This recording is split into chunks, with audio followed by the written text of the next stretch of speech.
సిరియాలో కల్లోల పరిస్థితులు నెలకొన్నాయి. తిరుగుబాటుదారులు దేశ రాజధాని డమాస్కస్తో సహా పలు నగరాలను ఆక్రమించుకుంటున్నారు. దీంతో దేశ అధ్యక్షుడు బషర్ అల్ అసద్ రాజధాని విడిచి వెళ్లినట్లు ప్రచారం జరుగుతోంది. నిరంకుశ పాలన నుంచి సిరియా విముక్తి పొందిందని ప్రకటించిన తిరుగుబాటుదారులు అధ్యక్ష భవనంలోకి చొచ్చుకుపోయారు. అయితే సిరియా అధ్యక్షుడు బషర్ అల్ అసద్ విమానాన్ని రెబల్స్ కూల్చివేసినట్లు సోషల్ మీడియాలో ప్రచారం మొదలైంది. కూలిన విమాన ప్రదేశం లెబనాన్ గగనతలం పరిధిలో ఉందని సమాచారం.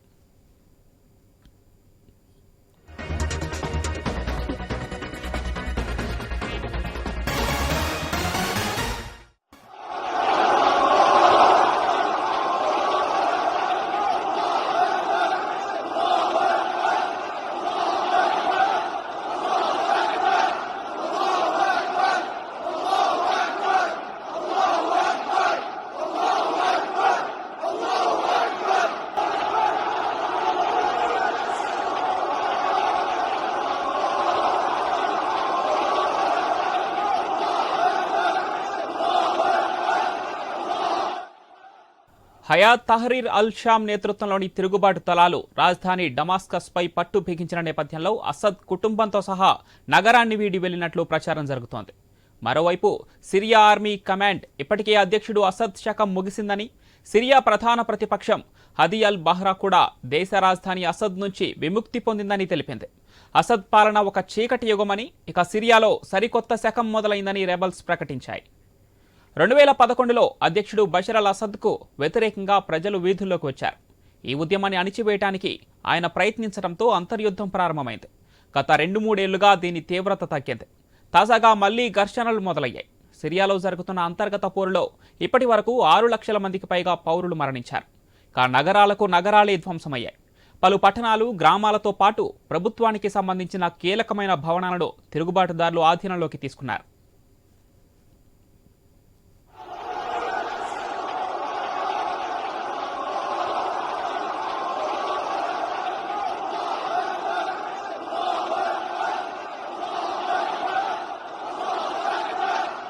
صاروا بقصر الجمهوري هاي الدوامر صاروا بقصر الجمهوري రైట్, ఇక సిరియా అంతర్యుద్ధానికి సంబంధించి మరిన్ని డీటెయిల్స్ మా ఇన్పుటేటర్ శ్రీకాంత్ ఫోన్ లైన్ అందిస్తారు. శ్రీకాంత్, 2011లో ప్రారంభమైనటువంటి అంతర్యుద్ధం కాలక్రమేణా తగ్గుతూ వచ్చి మళ్ళీ ఘర్షణలు స్టార్ట్ అయ్యి ఇప్పుడు సిరియా చీఫ్ పారిపోవటానికి దారితీసింది. దీనికి సంబంధించిన పూర్తి డీటెయిల్స్ ఏంటి శ్రీకాంత్?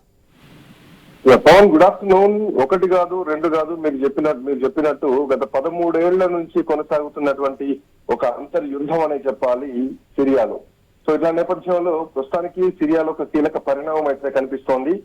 రెబల్స్ తన పోరాటం మొత్తాన్ని కూడా ఉధృతం చేశారు.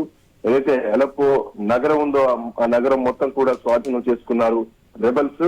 సో మొన్న గురువారం సిరియా మధ్యలో ఉన్నటువంటి హోమ్స్ నగరాన్ని కూడా వాళ్ళు ఆక్యుపై చేసేసుకున్నారు. సో దీంతో వేలాది మంది ప్రజలు ఆ ప్రాంతాన్ని వీడి వేరే ప్రాంతాలకు కూడా ప్రాణభయంతో పారిపోతున్నటువంటి పరిస్థితి కనిపిస్తోంది. ఆ దేశంలోని దక్షిణ ప్రాంతంగా ఉన్నటువంటి నగరం దారా పైన కూడా వాళ్ళు ఇప్పటికే పట్టు సాధించడం జరిగింది రెబల్స్. దీంతో వారంలో 4 నగరాల పైన అధికార పక్షం మొత్తం కూడా పట్టు కోల్పోవడం ఇక్కడ సంచలనంగా మారింది. సో ఇటు రెబల్స్ కూడా అటు ప్రభుత్వ మీడియాతో పాటు ఏదైతే రాజధాని డమాస్కస్ నగర శివార్లను తిరుగుబాటు రెబల్స్ ఆక్రమించుకున్నారో, సో ఈ విషయాన్ని అతడి సిరియా గవర్నమెంట్ మీడియాతో పాటు ఇటు రెబల్స్ దళాలు కూడా వాటిని ఇప్పటికే అంగీకరించినాయి. సో రాజధానిని తమ దళాలు చుట్టుముట్టి ఇప్పటికే స్వాధీనం చేసుకునేందుకు కూడా సిద్ధమైనట్టు రెబల్స్ కమాండర్ హసన్ అబ్దేల్ కూడా ఇప్పటికే ప్రకటించడం జరిగింది. అబ్దేల్ కానీ అయితే 2018 తర్వాత సిరియా రాజధానికి సమీపంలోకి రెబల్స్ చేరుకోవడం నిజానికి ఇది ఫస్ట్ టైం అనే చెప్పాలి, మొట్టమొదటిసారి. గత 13 ఏళ్ల కిందట సిరియాలో అంతర్యుద్ధం స్టార్ట్ అయిపోయింది, రెబల్స్ వర్సెస్ గవర్నమెంట్ లాగా. సో అప్పటి నుంచి బషర్ అల్ అసద్ సారథ్యంలో ప్రభుత్వ దళాలు, at the same time rebels మధ్యలో ఒక యుద్ధం కొనసాగుతూనే ఉంది. మరోవైపు ఇప్పటికే ఇందాక మీరు చెప్పినట్టు అక్కడ అధ్యక్షుడు అసద్ కూడా దేశం విడిచి రష్యాకు పారిపోయినట్టుగా కొంత ప్రచారం కూడా జరుగుతోంది. అయితే ఈ వార్తలు అక్కడ ప్రభుత్వ దళాలు కూడా ఖండించాయి. తమ నేత డమాస్కస్ నుంచి విధులను కొనసాగిస్తున్నారు. సో కాన్స్టిట్యూషనల్ అండ్ రాజ్యాంగానికి సంబంధించినటువంటి జాతీయపరమైనటువంటి విధులను కూడా ఆయన కొనసాగిస్తున్నారంటే ఇప్పటికే సిరియాకు సంబంధించినటువంటి రక్షణ శాఖ మంత్రి అబ్దుల్ మహమ్మద్ అల్ జోలాని కూడా ఇప్పటికీ ప్రకటించడం జరిగింది. అంతేకాదు క్యాపిటల్ ఏదైతే డమాస్కస్ ఉందో అక్కడ అన్ని ప్రాంతాల్లో కూడా ప్రభుత్వ దళాలు ఉన్నాయి. వెనక్కి జరుగుతున్నట్టు వచ్చినటువంటి ప్రచారాన్ని మొత్తం కూడా ఖండించడం జరిగింది. సో ఇట్లా నేపథ్యంలో సిరియాకు సంబంధించి ఒక వాదన బలంగా వినిపిస్తోంది. నిరంకుశ పాలన నుంచి సిరియాకు విముక్తి కలిగింది అంటూ కూడా ఇప్పటికే రెబల్స్ అంతా కూడా ప్రకటనలు చేయడం జరిగింది. సో ఒక కల్లోలమైనటువంటి పరిస్థితులు మాత్రం సిరియాలో కనిపిస్తున్నాయి. సాయుధ తిరుగుబాటుదారులు వాళ్ళు దేశ రాజధాని డమాస్కస్ తో సహా పలు నగరాలు కూడా ఇప్పటికే ఆక్రమించుకోవడంతో ఆ దేశ అధ్యక్షుడు అసద్ కూడా రాజధానిని విడిచి వెళ్లారంటూ కూడా ఈ విషయాన్ని చెప్తున్నారు. మొత్తానికి ఓవరాల్ గా నిరంకుశ పాలకుడిగా ఉన్నటువంటి అసద్ దేశం విడిచి పారిపోవడంతో సిరియాకు ఒక విముక్తి దొరికింది అన్నది మాత్రం అక్కడ రెబల్స్ చెప్తున్నటువంటి అంశం. వాళ్ళు చాలా గట్టిగా గంటాపదంగా చెప్తున్నారు. సో వీళ్ళ పాలనల ఈ నిరంకుశ పాలనలో 50 ఏళ్లు అణచివేత, 13 సంవత్సరాల దౌర్జన్యంతో ఎంతో మంది సిరియన్లు ఇతర దేశాలకు తిరిగి వెళ్ళిపోయారు. సో ఈ రోజుతోటి ఈ చీకటి కాలానికి ముగింపు కలుపుతున్నాం.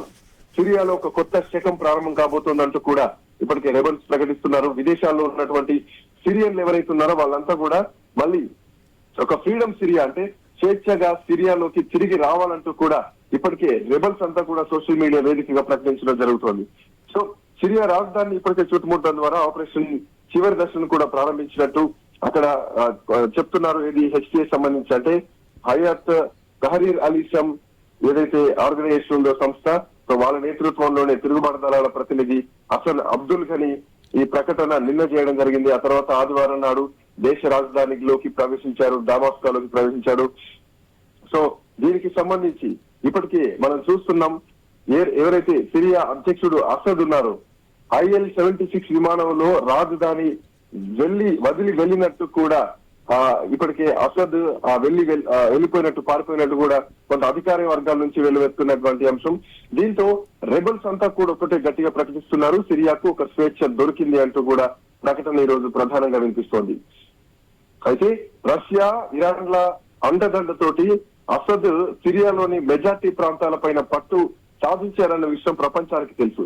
సో 2011లో అధ్యక్షుడు బషర్ అల్ అసద్ కు వ్యతిరేకంగా ఆ రోజు నుంచే ప్రజలు వీధుల్లోకి వచ్చారు. ఈ నిరంకుశ నియంతృత్వ పాలనకు వ్యతిరేకంగా ప్రజలంతా కూడా వీధుల్లోకి వచ్చారు.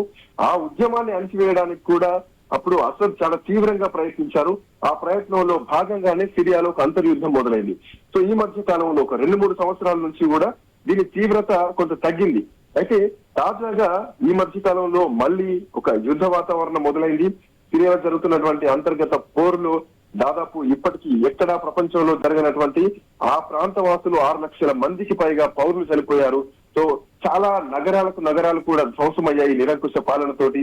చాలా పట్టణాలు గాని గ్రామాలు గాని అన్ని కూడా ప్రభుత్వానికి సంబంధించినటువంటి కీలకమైనటువంటి భవనాలన్నీ కూడా సిరియా నిరంకుశ పాలనలో ఉంటే ఈ రోజు ఆ భవనాలన్నింటినీ కూడా తిరుగుబాటుదారులు రెబల్స్ ఎవరైతున్నారో వాళ్ళందరూ కూడా మళ్ళీ తిరిగి ఆక్యుపై చేస్తున్నారు. సో ఇట్లా నేపథ్యంలో గత కొన్ని ఏళ్లుగా ఒక 17-14 ఏళ్లుగా సిరియాను వదిలి వెళ్ళినటువంటి ఎవరైతే ప్రజలున్నారో మళ్ళీ స్వేచ్ఛగా సిరియాలోకి రావాలి, సిరియన్స్ వెల్కమ్ అంటూ కూడా ఇప్పటికే ఒక ప్రకటన చేస్తున్నారు rebels. Pavan. Right, thank you Srikanth.